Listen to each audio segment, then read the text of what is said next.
안녕하세요. 한류의 신과 해외 반응을 소개하는 한류클래스TV입니다.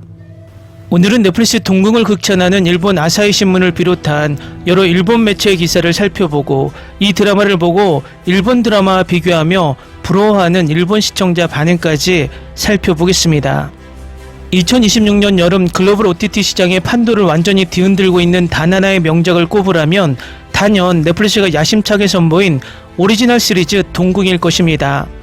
작품이 베일을 벗은 지 불과 4월 만에 전세계 넷플릭스 글로벌 탑10 비영어 TV 시리즈 부문 최상위권을 강타한 이 메가 히트작은 대한민국을 넘어 바다 건너 일본 열도까지 강력한 오컬트 사극의 소용돌이 속으로 몰아넣고 있습니다. 현재 일본 내 주요 중앙 유력지 대형 엔터테인먼트 종합 매체 서브컬처 평단 및 한국 드라마 전문 방송 저널리스트들은 연일 동궁이 거두고 있는 기록적인 흥행 지표와 놀라운 작품성을 헤드라인으로 다루며 유례없는 대찬사를 쏟아내는 중입니다. 전통적으로 자극 콘텐츠에 대한 프라이드가 강하고 장르물에 까다로운 잣대를 들이대던 일본 언론과 시청자들이 이토록 한국의 고전 오컬트 판타지 잔혹사에 깊게 매료된 이유는 무엇일까요? 일본의 대표적인 정론지인 아사히 신문을 비롯해 종합 미디어 플랫폼 나비콘, 연예 전문 매체 단미, 그리고 현재 권위 있는 문화평론가들의 보도 내용과 리뷰를 입체적으로 종합하여 동궁이 일본 문화계 전반에 이끌어내고 있는 거대한 신드롬의 실체와 찬사의 핵심 동인을 지금부터 상세히 정리해 봅니다.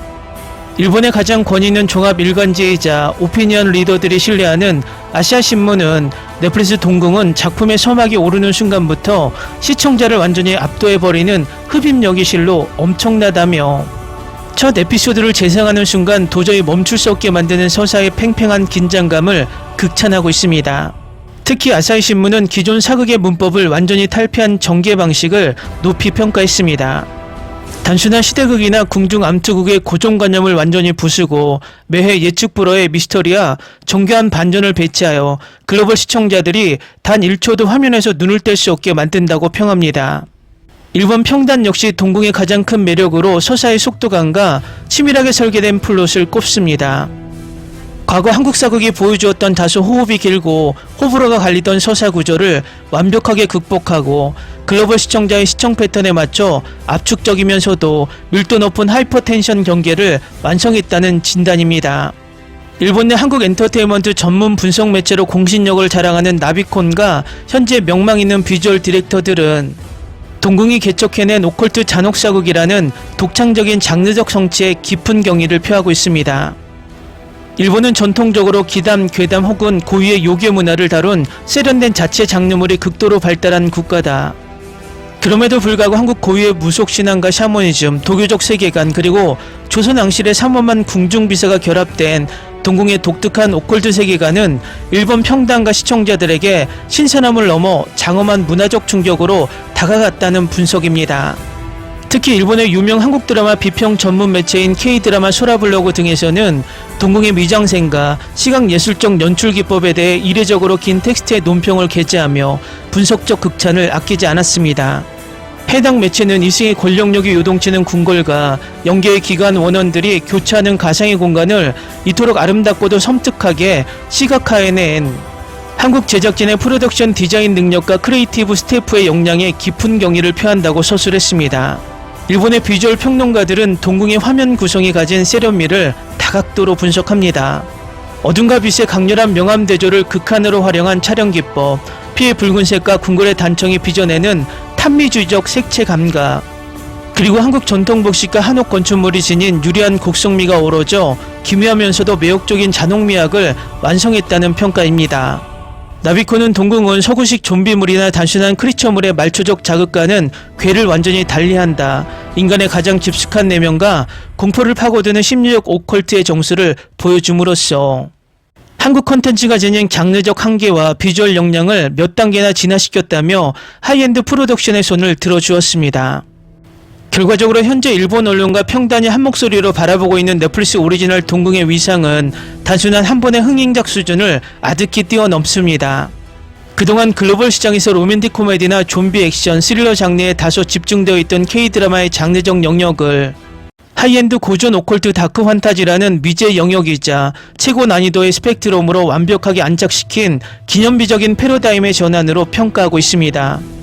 빈틈없이 정교하게 짜인 독창적인 각본, 매 프레임이 예술 영화를 연상시키는 감각적인 연출, 그리고 주 조연을 가리지 않고 터져나오는 배우들의 소름 돋는 열연까지 3박자가 완벽한 황금 비율로 버무려진 결과물이라 예찬하고 있습니다.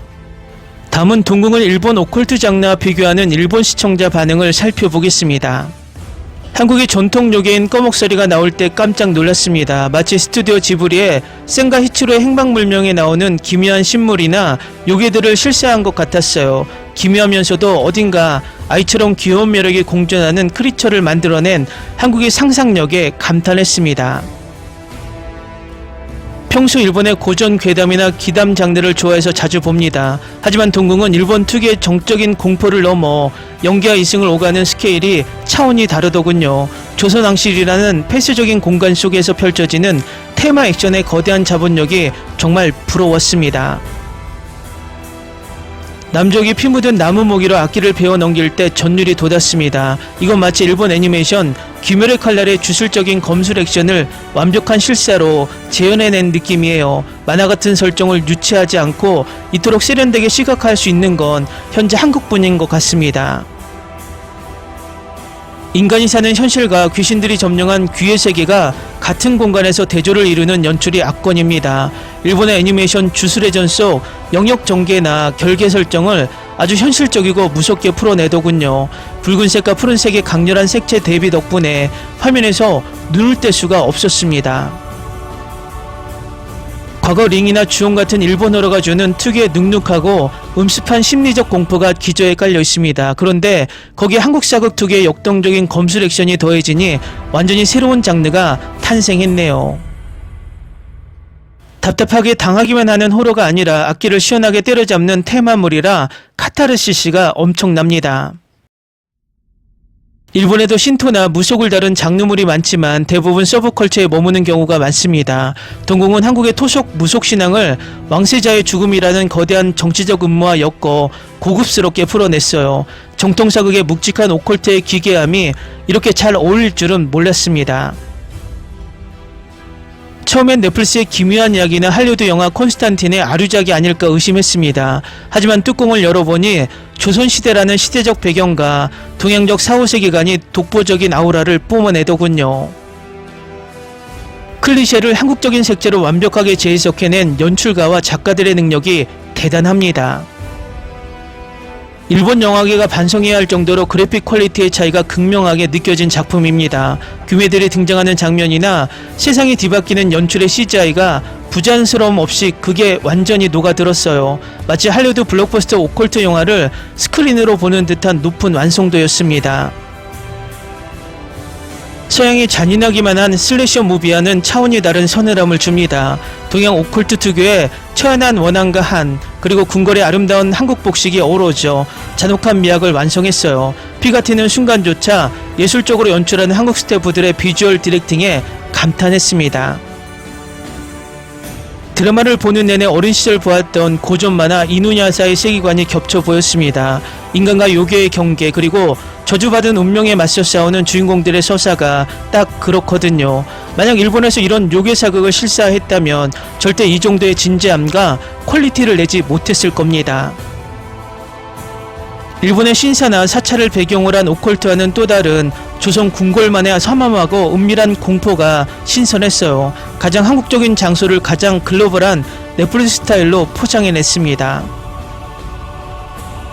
귀신들의 비주얼도 오싹하지만 가장 무서운 건 왕을 연기한 조승우의 양면적인 연기였습니다. 악기보다 더 탐욕스럽고 냉혹한 인간의 본성을 눈빛 하나로 표현해내며 극의 격을 높이더군요. 단순한 크리처물을 넘어 인간 심리 스릴러로서의 깊이까지 챙긴 영리한 작품입니다.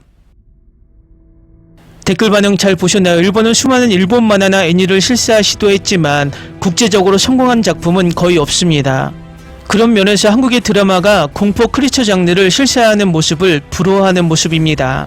재밌게 잘 보셨나요? 여러분의 구독, 좋아요, 댓글, 알림 설정은 영상 제작에 큰 힘이 됩니다. 이 영상을 보신 모든 분들 항상 대박 나시고 행복하시길 바랍니다. Olvida el ganso y los tomates. No hables de las ballenas. No es un acuario. No actúes como tonta. Sé que eras una genio. ¿Sí? No vayas a presumir, a la gente no le gusta eso. Y no digas cosas sin sentido. Y bueno, ¿terminamos? Hasta pronto. Abogada, tengo mucha curiosidad por conocerla.